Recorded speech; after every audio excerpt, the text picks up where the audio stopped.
Oh yeah. Oh yeah. Oh yeah. Oh yeah. Oh yeah. Y'all see what's going on. Why did you go ZL1?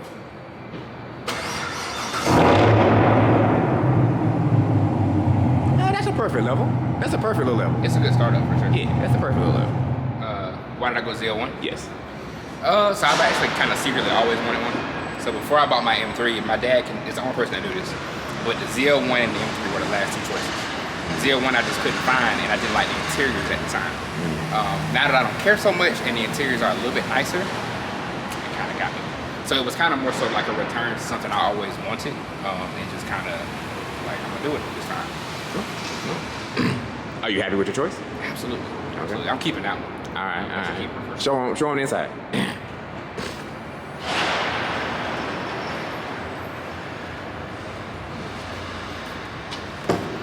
Now, tell them why you went white and how you feel about going white. So I was gonna go gray. That was my initial choice, was gray, because it was reminiscent of my M3, and I just felt like it looked so cool. The white ended up being the best deal I found, and I like the contrast of it, how much it pops when you like drive around, how much it's noticeable, it sticks out, it stands out to people. I'm not gonna lie, the red is pretty tough, but I'm a black man in a Corvette and a Camaro. I did not want to be that much of a target, so red was not it. Red was not it. Was it different? Was it different interior options, or is it pretty much all Alcantara on the deal? I think it's all Alcantara. Oh, okay. So you can't really get red or anything like that. White. You didn't see it. Okay. I hadn't seen it. No. I think it's all black. Okay. The interior lighting on this. See, I wish I didn't have a sunroof. That's the main thing I wish. Cause you can go stars all the way over the roof if you want. I don't think I'm gonna do them. Yeah, I mean it don't quite fit the character of the car as much. But you got the option.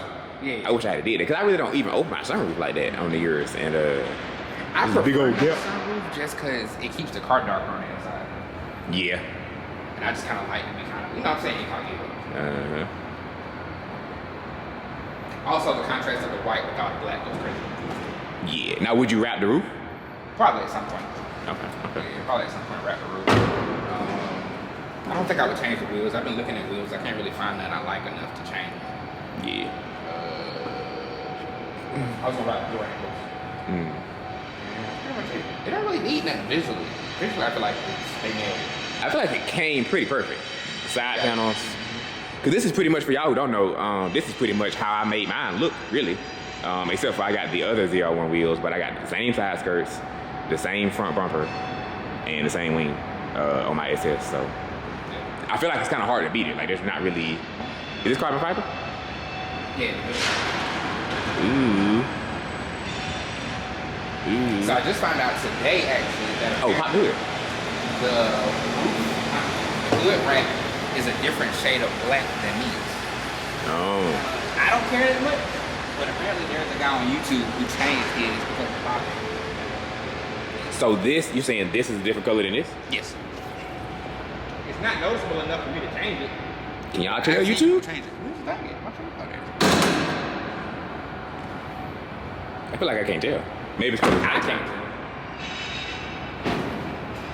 Hey, some people be really particular about their joint. Is he like the your boy, the white man that be washing cars? Is he that particularly? Yeah. He must be, bro, because I was like, bro, I couldn't imagine going that deep into it.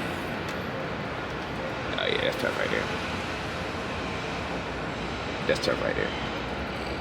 I will say at some point down the line, I'm gonna swap it to the Magnuson 2650. Okay, Maggie. Okay. At some point, the end goal is to build this to be a hybrid of what I believe my M3 would have been if it were built the way I would have built it. It would have had more torque, would have had more power, but it would have still been, I mean, this ain't natural aspirated, not turbo, non-turbo. So the plan is to go Magnuson 2650, heads, cam. I want to shift the power band up a little bit so it can rev out a little higher. Probably the Roto Fab intake. Somewhere around like 850 wheels where I want to put it. Because I'm going to turn this like a track car. I really want to start tracking it. Yeah. So I think that's what I'm going to do with it. And then after that, it'll be... Maggie is still, that's a root style, right? Mm-hmm. Maggie is still roots too? So it's just a bigger roots? Mm-hmm. Okay. Yeah. Now, why you going that as opposed to like a centrifugal or whatever? So the other one pump is? chargers, I love them, but I just feel like I fell in love with this car because it was a roof style blower. Okay. I love that torque. I love that sound. I don't really want to change the character today, and I'm not going for like the biggest horsepower in the world. I just want to make a little bit more horsepower and still keep the kind of the character of the car. Yeah. The centrifugal kind of changes everything, which is cool, but not for me. Now, this one sounds, you can hear the whine much more than my Z06, right? Yes. Okay. Yes. A lot more whine. It's still not super noticeable. Like it's not like a Hellcat. It's not like a Hellcat whine. Nah. Like you gotta have it in like touring mode with the valves closed to really hear it. Okay. Aside from that, you ain't. It does burble a lot. It burbles a lot more than Z06. The Z06 didn't burble at all. Tons. Does it burble more than the SS? Because you had my SS for a little bit. Did you? It burbles more Like than the SS. you can just nail it in first gear and let out of it, and it'll burble for a solid like 20 seconds. Like it'll just. And that's crazy because my SS is heavily modified, and it still burbles more. It burbles insanely. Like I can't wait to hear that sound with the headers and stuff on there. Yeah, the burbles are crazy. I will say that. I'm not really a big burble person, but on here it sounds really good. It's like I said, it's well put together car. Like it's a ZL1 1LE for anybody wondering. Oh, yes. It's ZL. It's a true 1LE with the 1LE suspension. So there are certain bumps on 285 that send me in the car into another lane. It is what it is. You hit that bump and you're going. You're moving. Just straight up. And speaking of that, we about to film a separate video, and then we're gonna be done. But that's just a little overview. Kyle went ZL1 on him. You know what I'm saying? You know what's going on.